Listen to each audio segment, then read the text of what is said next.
Assalamualaikum warahmatullahi wabarakatuh. Perkenalkan, nama saya Ibrahim Imam Maulana, NIM 212320004, Prodi Pendidikan Musik.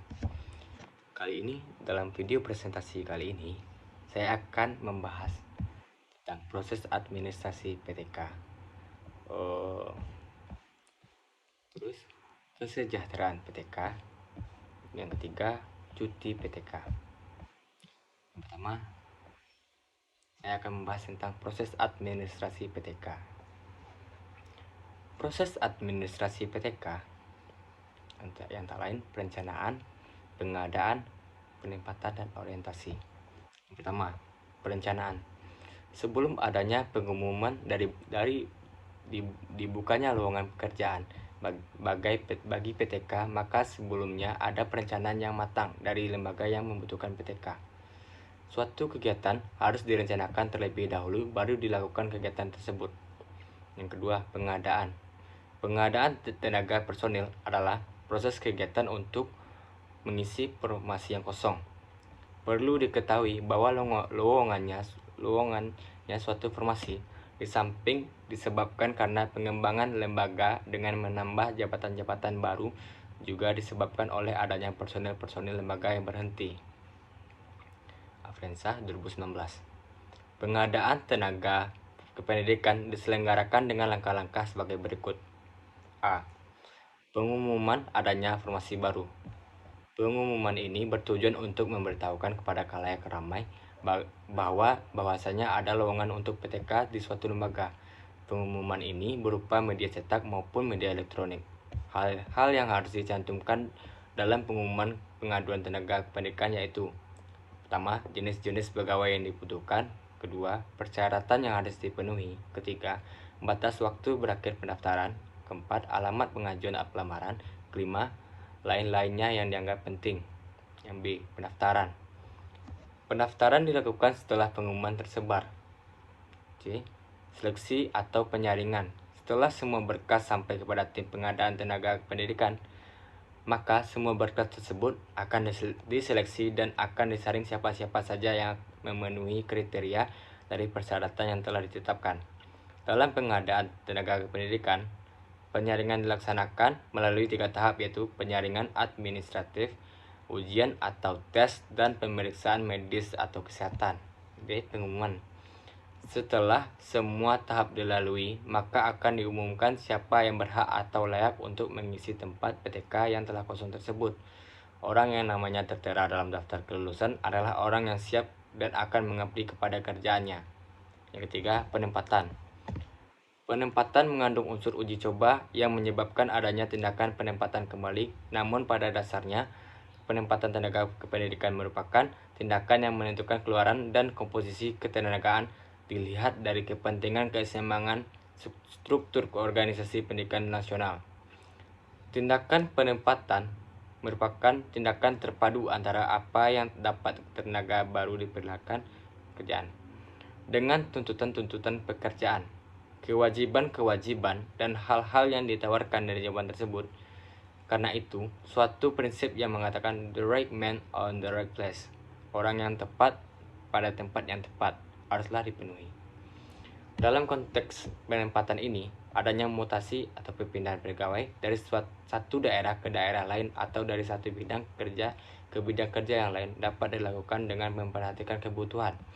Kebutuhan tersebut dapat berkenaan dengan kebutuhan kuantitas maupun kualitas. Mutasi atau perpindahan di kalangan tenaga kependidikan dapat menjadi alternatif penting untuk pengembangan organisasi.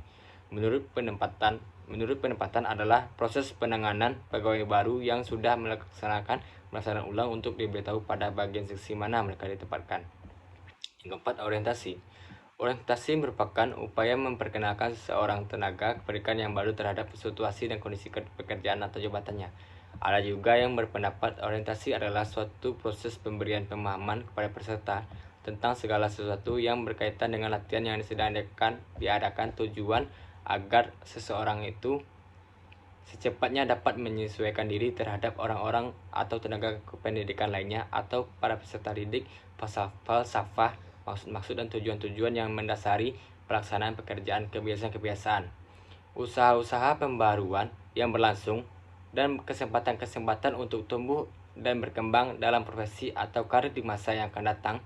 Orientasi bertujuan untuk mempercepat masa akan datang. Orientasi bertujuan untuk mempercepat masa adaptasi sehingga tenaga kependidikan baru dapat bekerja lebih cepat dan lebih baik. Namun tidak semua orientasi menjamin hasil yang baik. Pemberian informasi yang tidak tepat dapat menimbulkan situasi yang buruk bagi tenaga kependidikan baru maupun organisasi dan atau perusahaan. Yang B, membahas tentang kesejahteraan PTK, gaji, tunjangan, dan penghargaan. Yang pertama, gaji.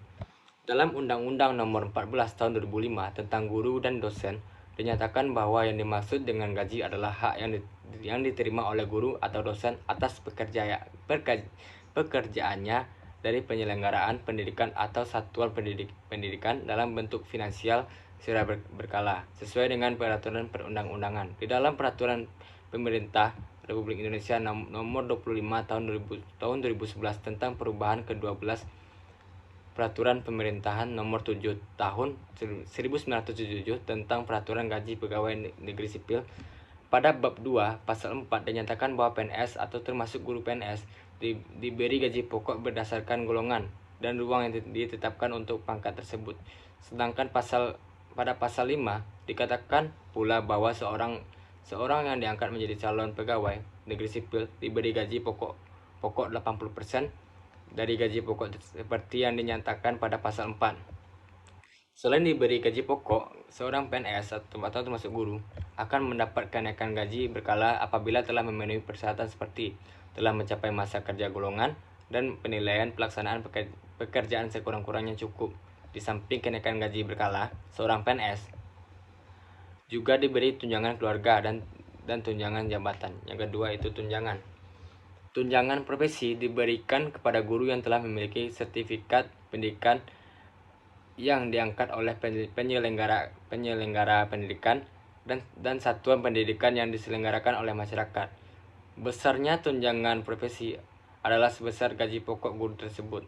Tunjangan profesi tersebut dialokasikan dalam anggaran pendapatan dan belanja negara dan anggaran pendapatan belanja daerah.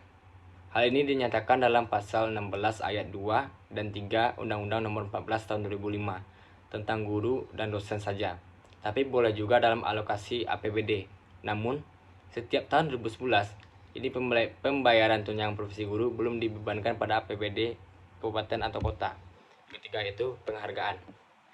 Pemerintah memberikan sebuah penghargaan di institusi pendidikan terhadap guru, dosen, kepala sekolah, dan seluruh tenaga pendidik yang berprestasi. Penghargaan PTK berprestasi ini sebagai penggerak perubahan dalam kemajuan mutu pendidikan. Direktur Jenderal Pendidikan Menengah Kementerian Pendidikan dan Kebudayaan Dirjen Kemendikbud Ahmad Jazizi mengatakan tujuan diberikannya penghargaan adalah untuk meningkatkan kualitas sumber daya manusia.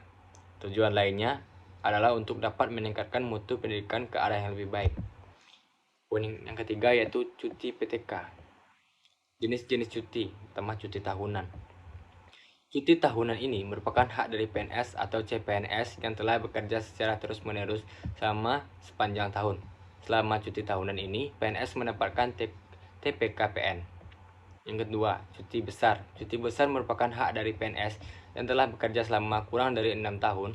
Jika PNS mengambil jatah dalam cuti besar ini, maka ia tidak berhak lagi mengambil cuti pada cuti tahunan dalam 1 tahun yang sama. Ketiga, cuti sakit. Cuti sakit ini hanya untuk PNS yang menderita sakit lebih dari 2 hari. Dan ia pun harus melampirkan surat keterangan dokter dari rumah sakit pemerintahan atau puskesmas. Cuti sakit ini untuk PNS yang telah menggunakan cuti sakit untuk jangka waktu paling lama 1 tahun 6 bulan dan telah aktif bekerja kembali. Keempat, cuti bersalin. Cuti bersalin ini tertuju bagi PNS perempuan yang melahirkan anak pertama, anak kedua, dan anak ketiga. Yang kelima, cuti karena alasan penting.